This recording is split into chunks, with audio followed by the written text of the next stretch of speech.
So we've all been following the Democrats' inter-party drama over Biden's spending plan for America. But in the end, we're going to hear today that they've got some kind of a deal. Look, unfortunately, the media, the way they're going to report it is not what it is.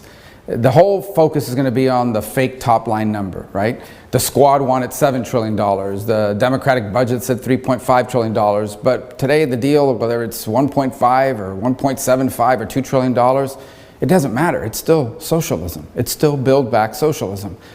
The media and the pundits are going to claim that this proves that Biden is this great deal maker, bridging the divide between the big government socialists and the huge government socialists.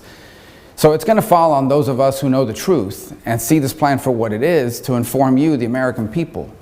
This plan is not Build Back Better. As I said, this plan is to build back socialists. Let's be honest about what's going on in our country today, okay? Inflation is raging. Prices on everything are out of control because Democrats, they've already poured $2 trillion this year alone of your money into our economy, and they've screwed up the supply chain, and now they want to put another $2 trillion or whatever. It's like pouring gasoline on a raging fire. Literally, that's what it is.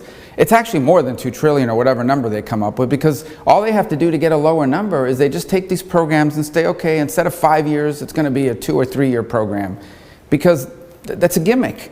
They know that once they get these programs going, it's going to be impossible for Congress to ever get the votes to pull them back and end them. So the true cost of this is not what they say today. It's going to be in the trillions of dollars. This plan, if it passes, it's not going to fuel inflation. It's going to drive up our debt. But I want everybody to understand something. It's not just about the money.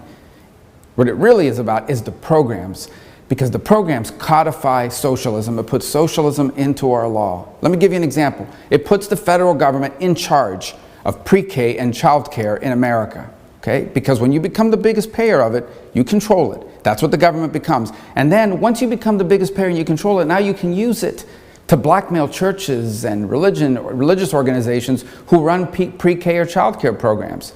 So like the House bill already calls for, if you teach religion, or if you decide we're going to follow the teachings of our faith when we hire people to work at our schools, well, you can't be part of the new federal child care and pre-K system that they're setting up. It's going to gut religious and faith-based pre-K and child care programs.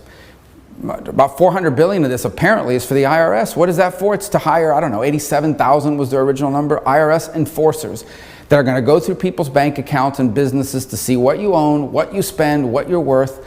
Actually, as of yesterday, they wanted to create a federal property tax. Okay, a tax not on what you make, but on the property you own and what it's worth. What it's worth, what they say it's worth. Now, no matter what tax they come up with, they got to say it's only for the billionaires. But once you set up a new federal tax, yeah, it starts with saying it's only on the billionaires, or at least how they define billionaire. But then, when their spending requires more tax increases, they'll just keep going down the income brackets. They'll just keep going down to the multimillionaires, then the millionaires, and the people making more than $450, then the small business owner. They'll just keep going down until they get enough money. The other thing it does, for example, is it turns the child tax credit into a welfare program. Okay? The child tax credit is a way to help working parents by keeping more of the money they earn. Not only do I support that, I helped expand it in 2017, and I want to continue to expand that. This is not a child tax credit. This is what they call a child tax credit because it's popular, but what it really is a $300 a month per child check from the government, and it doesn't matter whether you have a paycheck or not. You get the $300 a month. People say, look, that they missed the days when both parties worked together. Well, welfare reform in the 1990s was one of Congress's last true bipartisan success story. And this plan basically destroys the last great bipartisan success story. It completely walks away from welfare reform, and it turns something popular and good, like the child tax credit, into a welfare program. Another thing to look at is at a time of rising fuel prices, by the way, including propane, which is about to skyrocket, okay?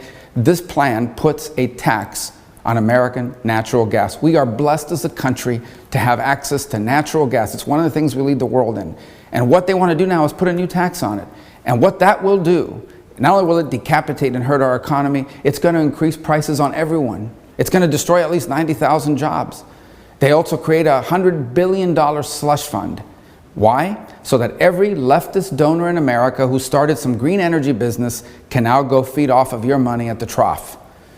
Another thing that I really care a lot about, it turns Medicare into a slush fund too.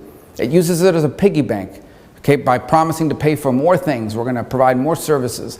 What they don't admit, but some Democrats actually admit, and Biden said he admits but doesn't really care too much about it, is that all it does is accelerate the day that Medicare goes bankrupt. It already spends more money than it takes in. Instead of strengthening Medicare, all they're saying is we're already borrowing money for Medicare, now we'll have to borrow even more. And it just accelerates the day of its bankruptcy without any accountability for what that means.